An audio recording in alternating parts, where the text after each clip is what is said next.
los políticos o la mayor parte de las agresiones últimas de los últimos tiempos vienen de agentes del Estado, sobre todo a nivel estatal y municipal. Entonces, pues ellos son los principales agresores, ¿no? Y son los que al final están usando esto como bandera, como trinchera para un lado y para el otro, lo que me parece pues muy lamentable. Pero por el otro tenemos el hecho de que durante muchísimos años ha habido sectores de la política y de las élites de la cultura que han visto pasar los asesinatos de periodistas con total, no, o sea, sí, no les ha interesado. Y de pronto, en esos últimos años, empiezan a hablar de los peligros contra la libertad de expresión, como si la libertad de expresión no hubiera estado en peligro antes. El descrédito de la prensa en México no empezó con el presidente López Obrador, o sea, ni en este sexenio, empezó hace muchísimos años por un sistema que había, ¿no? de una prensa oficialista. Y ha costado mucho trabajo, porque además pues nos cayó esta terrible guerra que empezó pues más o menos en 2003, incluso antes de la declaración esta de guerra de Calderón, cuando empezamos a ver este creciente violencia contra periodistas. Empezó con el sexenio de Fox y empezó con periodistas desaparecidos también. Hay que recordar que Felipe Calderón no quiso recibir a los relatores de la ONU en 2010, cuando vinieron los dos no los recibió. Y sin embargo, pues ahora se espantan de que hay violencia contra la prensa. Los dueños de los medios les pagaran bien a los periodistas, que les dieran contratos, que les dieran la planta, que les dieran prestaciones, que les dieran apoyos, que cuando esos periodistas van a ir a zonas de conflictos, pues les dieran chalecos, cascos, seguros de vida, seguros médicos, el compromiso con la libertad de expresión que tienen en general, no todos, pero en general los dueños de los medios de comunicación, está con sus privilegios, con el privilegio que desea tener el dueño del medio de poder expresarse y hacer negocios con esta libertad de expresión, no con la libertad de expresión del periodismo o de la gente común. Eso no está en la gente. ¿Qué controles tienen las empresas que son de ustedes, que les sirve para sostener su primer mundo y que vienen aquí a depredar y que nos ponen en riesgo a los periodistas? La gente piensa que periodismo era Sabudovsky o es López Dóriga o es Javier Alatorre y entonces o Loret, y yo nunca he visto la causa de la libertad de expresión perder tanto terreno como en esos últimos 3 años.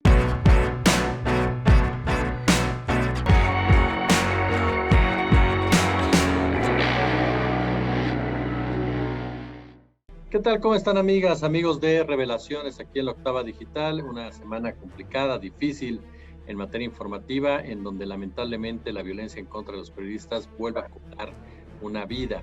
Algunos consideramos que fue la crónica de un asesinato anunciado por todas las advertencias que lanzó precisamente la última víctima de que estaba siendo amenazado junto con su equipo de trabajo allá en el estado de Michoacán. ¿Qué tanto usan los políticos los asesinatos de periodistas para su beneficio? ¿Qué tanto se ha politizado también la violencia en contra de la prensa o se ha partidizado realmente? Vamos a profundizar con dos grandes periodistas a quienes definitivamente tengo el honor, por supuesto, de entrevistar esta noche. Daniela Pastrana. Daniela, ¿cómo estás? Hola, ¿qué tal? Muchas gracias por la invitación. Mi querido Temoris Greco, ¿cómo andas? Jesús, qué gusto, te agradezco y también qué gusto compartir con nuestra querida Daniela. Pues ya la primera pregunta que les haría, y comienzo contigo, Daniela. ¿Qué tanto el político está utilizando los crímenes de periodistas para su propio beneficio?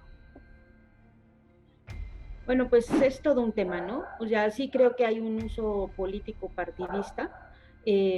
También creo que hay otros actores que están usando el tema y que se está dejando de lado el elemento central, que es a los periodistas agredidos. O sea, hay toda una discusión, dimes, diretes, todo el mundo habla, y al final parece que lo que a nadie le importa es precisamente el tema de las personas que son asesinadas, los medios que son afectados, las familias que están involucradas, ¿no?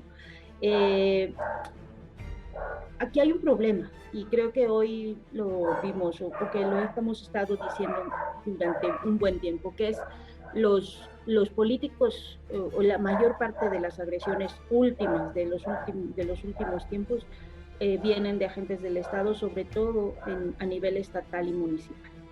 Entonces, pues ellos son los principales agresores, ¿no? Y son los que al final están usando esto como bandera, como trinchera para un lado y para el otro, lo que me parece pues muy lamentable. Tu primera lectura, mi querido Temoris.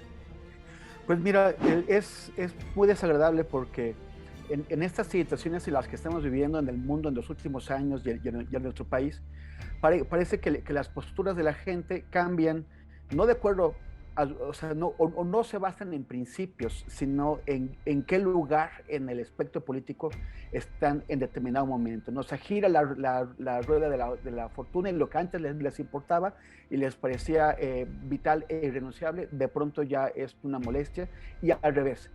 Entonces, por ejemplo, tenemos que quienes durante años compartieron con los periodistas la preocupación por esos graves atentados contra la libertad de expresión, ahora están, por ejemplo, intentando modificar la forma en que funciona un programa gubernamental que se llama Mecanismo de Protección a Periodistas y a Personas Defensoras de los Derechos Humanos. Como decía Daniel hace un momento, los principales agresores, tanto de periodistas como de defensores, son agentes del Estado, principalmente a nivel municipal y estatal. Pero esta propuesta que están haciendo pretende que el mecanismo de protección, que actualmente es federal, comparta el peso económico de estas protecciones con los estados, trasladando la responsabilidad a los estados. Eso significa que si, por ejemplo, unos periodistas están siendo agredidos o tal vez fueron asesinados o están amenazados por policías estatales, ahora van a ser protegidos por policías estatales. Entonces, eso es muy grave. Pero por el otro, tenemos el hecho de que durante muchísimos años ha habido sectores de la política y de las élites de la cultura que han visto pasar los asesinatos de periodistas con total, o sea, sí, no les ha interesado. Y de pronto, en esos últimos años, empiezan a hablar de los peligros contra la libertad de expresión, como si la libertad de expresión no hubiera estado en peligro antes, y empiezan a pintar, a jugar con las cifras de los asesinatos de periodistas. Y eso es lo que me parece además más grave, porque inflar la cifra de los asesinatos no les sirve a los periodistas amenazados, les sirve solamente a aquellos que quieren sacar raja política, que quieren sacar un beneficio. Pero el que haya, por ejemplo, ahora un diputado del Partido Popular Español, que es un europarlamentario, Leopoldo López Gil, él dijo que se habían triplicado los asesinatos de periodistas en México desde que tomó el poder López Obrador, y esa es una mentira total. O sea, eso simplemente no hay ni siquiera manera de probar que sean el mismo número de asesinatos que ocurrían con Peña Nieto. O sea, el problema es que la tendencia es la misma, no ha variado, pero claro. Las agresiones continúan. Pero esas manipulaciones, en lugar de ayudar, en lugar de generar conciencia, perjudican y pisotean a las víctimas. Entonces hay que insistir en que las personas que han caído y quienes están amenazados también son personas con nombres y apellidos, y dejar de jugar con las cifras. Este juego de las cifras está haciendo mucho daño a esta causa. Una clase política, Daniela, amoral, una clase política inmoral, cuando se refiere precisamente a este tema, porque uno de repente lee los tweets de Felipe Calderón y parece que el hombre nunca gobernó este país, ni parece que durante su sexenio hubo unas cifras muy altas de asesinatos contra periodistas, y de repente escucha o lee también algunos tweets de gente de Morena y parece que no gobiernan actualmente el país. Entonces, ¿hablamos de una clase política ya amoral en ese sentido, o de plano sí está jugándole a las fichas de la inmoralidad? Mira, es un tema muy complejo. O sea, por una parte hay el descrédito de la prensa en México no empezó con el presidente López Obrador. O sea, ni en este sexenio. Empezó hace muchísimos años por un sistema que había, ¿no? de una prensa oficialista, donde pues efectivamente la prensa independiente tiene un tiempo de vida corto y ha costado mucho trabajo, porque además pues nos cayó esta terrible guerra que empezó pues más o menos en 2003, incluso antes de la declaración esta de guerra de Calderón, cuando empezamos a ver este creciente violencia contra periodistas. Empezó con el sexenio de Fox y empezó con periodistas desaparecidos también. Entonces, el tema es complejo porque tiene como muchas aristas. Pero lo que aquí creo que es como muy importante y tiene que ver esto de lo que hablaba Temoris, es qué actores dejamos de ver en esta discusión que se hace mediática. Y uno pues son los gobiernos locales, los gobernadores, las fiscalías estatales, que son básicamente las que no investigan, pero ni un asesinato ni el inicio, porque muchos de ellos son los principales actores perpetradores. Otros son los dueños de los medios y los actores económicos y los dueños de los medios que no se hacen cargo de la precarización y de la precariedad enorme en la que están trabajando los periodistas sin seguridad social, que es muy difícil que tú puedas tener una valoración adecuada de tus niveles de riesgo cuando estás pensando qué vas a comer mañana o cómo vas a pagar la renta del mes. Y de eso no se hacen cargo. Es más, tienen convenios de publicidad grandes medios de información con algunos, digamos, actores intocables, gobernadores intocables, y eso pone en enorme vulnerabilidad a los corresponsales y de eso nadie se hace cargo. También, o sea, es que hay muchas partes, ¿no? El mecanismo, obviamente el mecanismo de protección está rebasado, pero ahí hay un tema, porque el mecanismo ha tenido dinero y el mecanismo ha tenido participación en el esquema de las organizaciones de sociedad civil. Tuvimos 5 años a Freedom House ahí asesorando y vinieron unos colombianos y no sé qué, y ha tenido ese dinero para generar unas unidades de diagnóstico o de planeación, no sé cómo les han llamado, que nunca funcionaron porque no teníamos el perfil, pero en 12 años no se construyeron esos perfiles para hacer esos, digamos, diagnósticos adecuados que te permiten ubicar qué está pasando en qué lugar, ¿no? Y dónde es donde puedes hacer acciones preventivas y qué tipo de trabajo para no estar haciendo eternamente foros o eternamente protestas, qué tipo de trabajo se tendrían que hacer preventivos para evitar llegar a una situación como la que estamos viendo ahora, ¿no? Y a eso le agregamos justo este asunto de que pues hay quien jamás, nunca se fue solidario con la causa de los periodistas. Hay que recordar que Felipe Calderón no quiso recibir a los relatores de la ONU en 2010, y cuando vinieron los dos no los recibió, y sin embargo, pues ahora se espantan de que hay violencia contra la prensa. Eso es una cosa que realmente, bueno, yo cada vez que veo un tuit de Felipe Calderón me enojo por muchas cosas, porque claro, parece que es como que uno le recuerda qué tipo de país había antes y no era de las fosas, ¿no? Que sí, la seguimos teniendo, pero ¿dónde empezó, no? ¿Quién empezó y quién logró todo eso? Entonces, creo que este es un tema que tiene muchas capas y que necesitamos empezar a verlo, como dice Temoris, fuera de las cifras. Las cifras no nos dicen nada porque parece que es como competencia, handicap. A ver, ¿quién tiene más? Y no es así la cosa.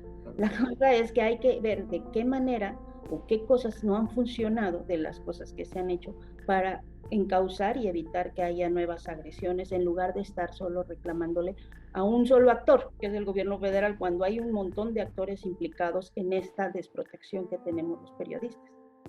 Ahorita mencionaba algo, mi querida Daniela Temoris, el tema de los medios de comunicación, de los dueños de los medios de comunicación. ¿Realmente a los medios tradicionales les importa proteger el periodismo, ese periodismo que denuncia la corrupción política, ese periodismo que denuncia el vínculo con el narcotráfico, en donde muchos empresarios también están involucrados? ¿Qué tanto les preocupa proteger ese periodismo? ¿Qué tanto les preocupa incluso profundizar en ese periodismo? Bueno, mira, hay una organización continental que se llama Sociedad Interamericana de Prensa. Esa sociedad, la CIP, está formada por los grandes medios de comunicación, por los medios de comunicación industriales del continente americano. Aunque suena a una organización de periodistas y trae una agenda que en parte tiene que ver con el periodismo, pues en realidad no, quienes la dirigen no son periodistas, sino los dueños de los medios que no son periodistas. Ellos, por ejemplo, se preocupan bastante por la libertad de expresión y es una cosa que están constantemente levantando, ¿no? Y lo han hecho sobre todo con países en donde los dueños de los medios están enfrentados a los gobiernos locales o tienen algún tipo de dificultades con los gobiernos locales. Han estado, por ejemplo, bastante activos en el caso de los enfrentamientos cotidianos que tiene el presidente con los medios de comunicación.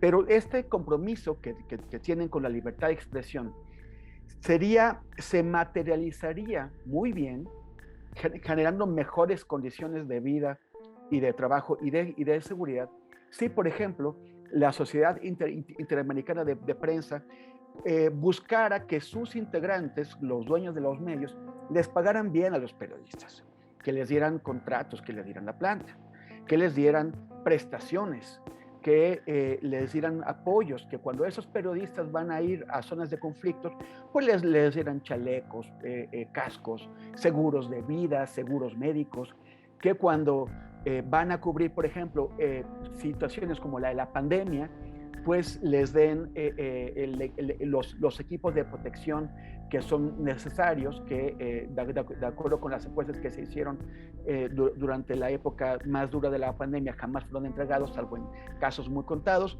o que, por ejemplo, si los periodistas caen enfermos, porque por estar haciendo su trabajo, que es, o sea, las grandes historias de la pandemia, ¿dónde estaban? En los hospitales, en las casas de funerales, en los crematorios, en las casas de la gente enferma. Allí es a donde tenían que ir los periodistas. Y es de alto riesgo. Sin embargo, en lugar de eso, a la mayor parte de los periodistas les cortaron los salarios a la mitad. Cuando empezamos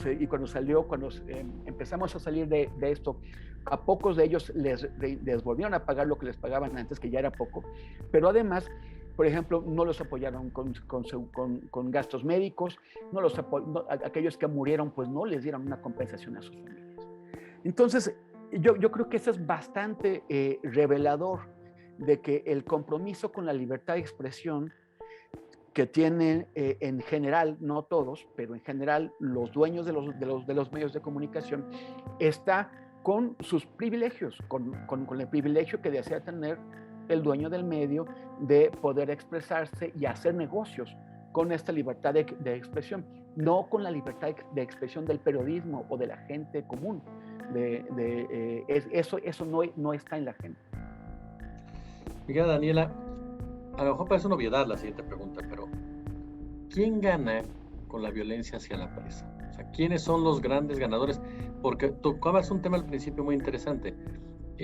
Se ha hablado mucho que el narcotráfico, pero nos encontramos que los depredadores principales son las propias autoridades. Entonces, ¿qué se gana cuando matas a un periodista? Bueno, lo que ocurre cuando matas a un periodista es que dejas de tener información de lo que pasa en ese lugar. Yo recuerdo que en 2012, cuando fue el cambio de gobierno no sé si fue 2012, 2011, cuando fue el cambio de gobierno en Veracruz. Sí, fue en 2012 porque acababan de matar a Regina Martínez y acababan de matar a los 3 fotoreporteros del puerto. En esas elecciones no hubo un solo corresponsal en Veracruz de la prensa nacional. ¿Por qué? Porque todos habían salido huyendo, porque unos habían tenido que salir exiliados, porque no, eso es lo que ocurrió. Entonces, todo lo que podíamos saber de cómo llegó Javier Duarte o cualquier cosa así al gobierno, no lo supimos porque no había quien nos informara. Como esas cosas, pues están los megaproyectos, los parques eólicos, pues no sé, Ayotzinapa, no sabríamos de Ayotzinapa si no hubieran llegado los periodistas esa noche, ¿no? Eso es lo que pierde la sociedad cuando se pierde o cuando se elimina la mirada y la voz de un periodista. Mucha gente nos dice, pues es que no son especiales. No somos especiales, nada más que periodista es el como que amplifica y el que informa de lo que está pasando en un lugar y se generan estas zonas de silencio. Tamaulipas es el mejor ejemplo, pues, lo vimos y cuando quisimos reaccionar pues ya era una zona de silencio tan terrible que ha sido muy difícil ir a contracorriente y tratar de generar espacios de información ahí que nos permitan enterarnos de lo que está pasando, porque eso es lo que ocurre cuando matan a un periodista o cuando se agrede a un medio de comunicación.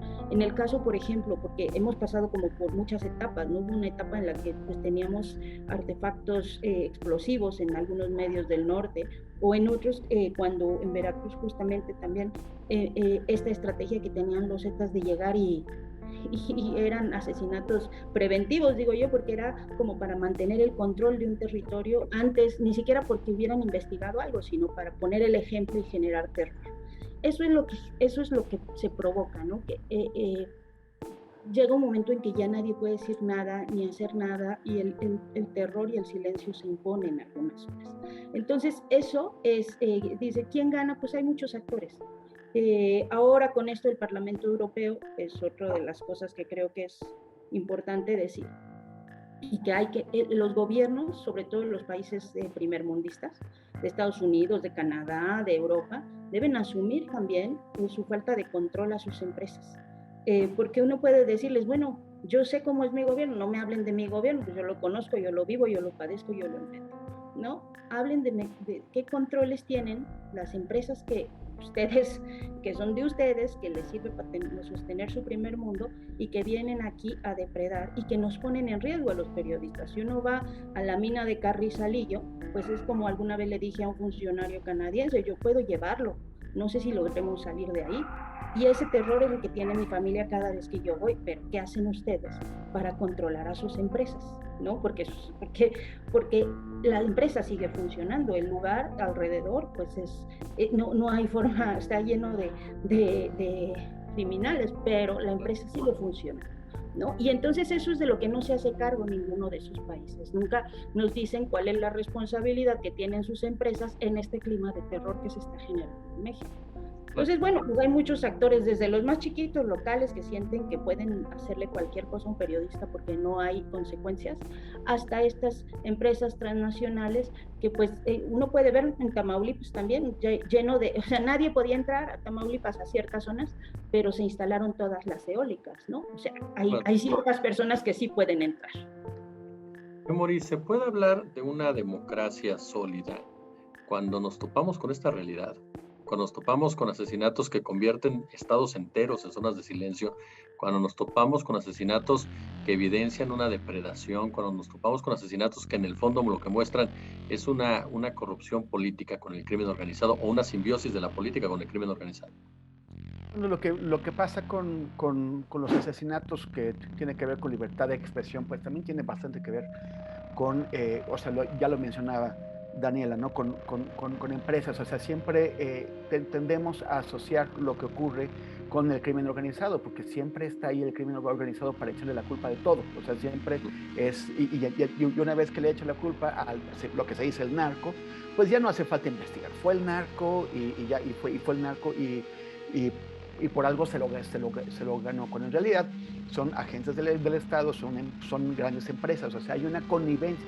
El crimen organizado no son solamente los señores que están armados, son sus asociados, que son políticos y son empresarios, grandes empresarios, que tratan de controlar, por ejemplo, en las maquiladoras, ¿no? Grandes empresas, tratar de que sus empleados no se sindicalicen, tratan de evitar que una comunidad indígena se oponga a un gran desarrollo, a una gran mina a cielo abierto.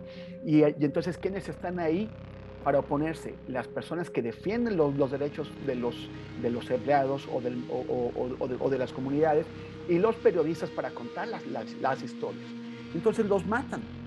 Que en un país como el nuestro, donde la democracia hasta en gran medida es formal, no es de fondo, y donde el sistema de justicia no es un sistema que está ahí para garantizarnos a todos y a todas la justicia, sino para vender impunidad a aquellos que la puedan comprar, aquellos que tienen las influencias y los conocidos.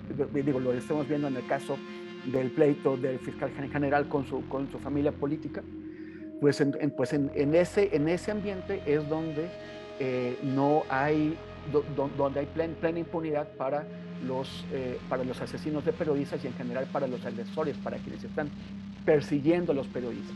O sea, tenemos que toda esta concepción de una democracia liberal que viene acompañada de un sistema de justicia efectivo y un sistema de mercado que trata de ayudar a que la gente pues satisfaga sus deseos de consumo, en realidad es una falacia, porque la mayoría de la gente no puede satisfacer esos deseos, no tiene acceso a la justicia y finalmente es víctima de todas esas manipulaciones que se hacen para alterar el sentido de la democracia.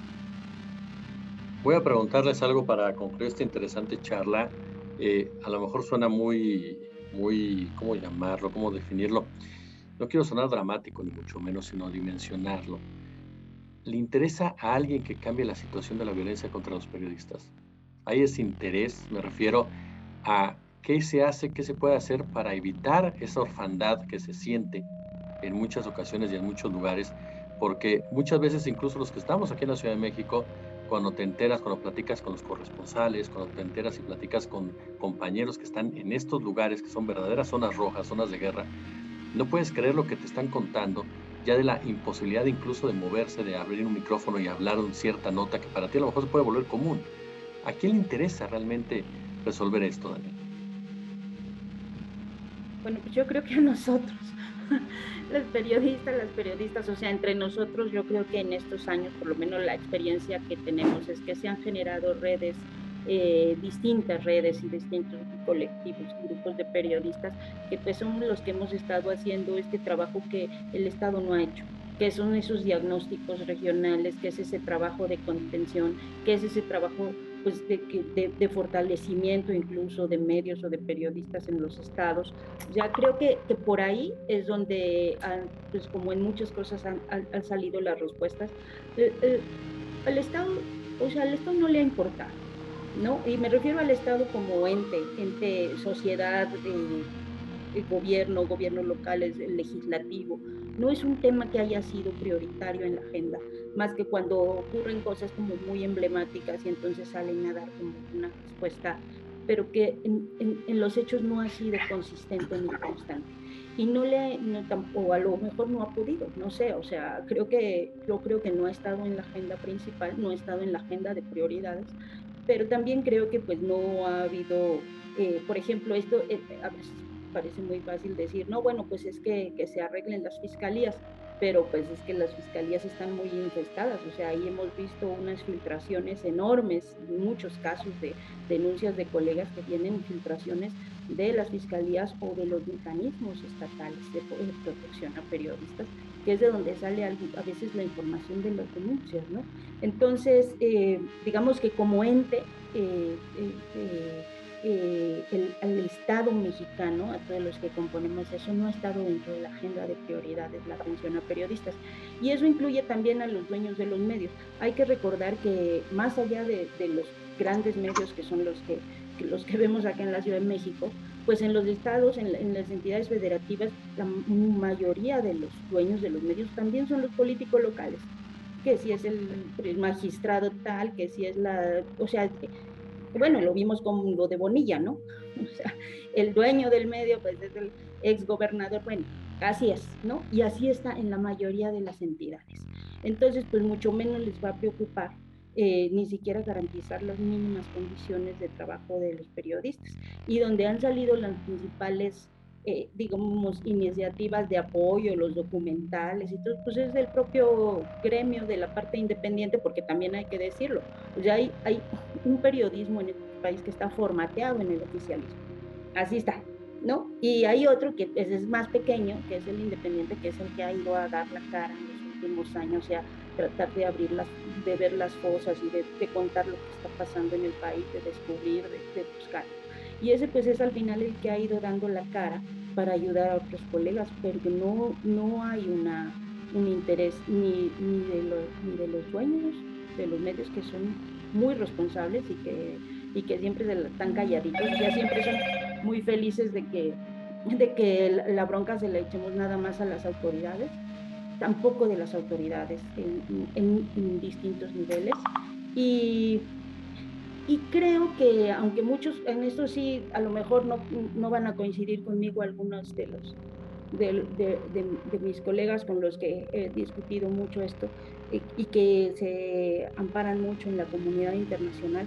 Creo que también la comunidad internacional a veces tiene sus intereses y pues está a veces así y luego se mueve y luego funciona como también con sus propias agendas, ¿no? Tampoco creo que siempre esté o que todas las personas que estén en la comunidad internacional estén realmente interesadas en el tema. Cierro contigo, mi querido Temoris. Pues esto que dice Daniela sobre el periodismo independiente, es el periodismo que trata de servir a la sociedad por oposición al periodismo industrial, que está ligado a los poderes políticos y económicos, es algo que llevamos muchos años y desde gente que estaba antes de nosotros, intentando explicarlo a la sociedad y nos ha costado mucho trabajo. O sea, explicarle a la sociedad, el periodismo está para servir a la sociedad y por lo tanto la sociedad debe importarle qué es lo que pasa con los periodistas y con las periodistas.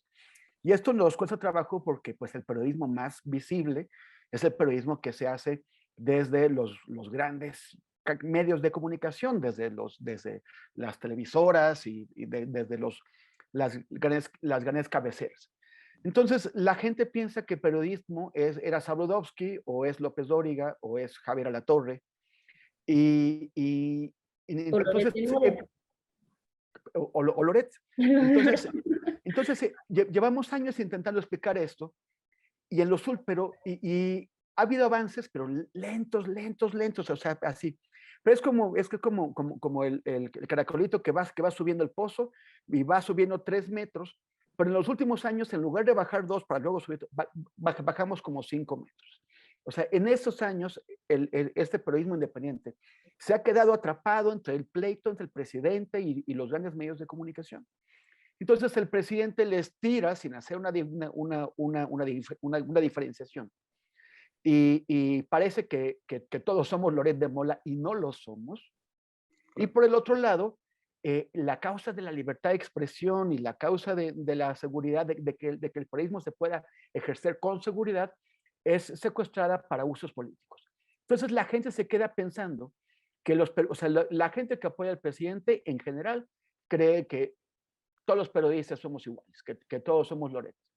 Y la gente que no apoya al presidente, que está en contra del presidente, está dando una imagen pésima del periodismo porque han alineado a los medios de comunicación o a muchos medios de comunicación en una especie de coalición anti-López Obrador.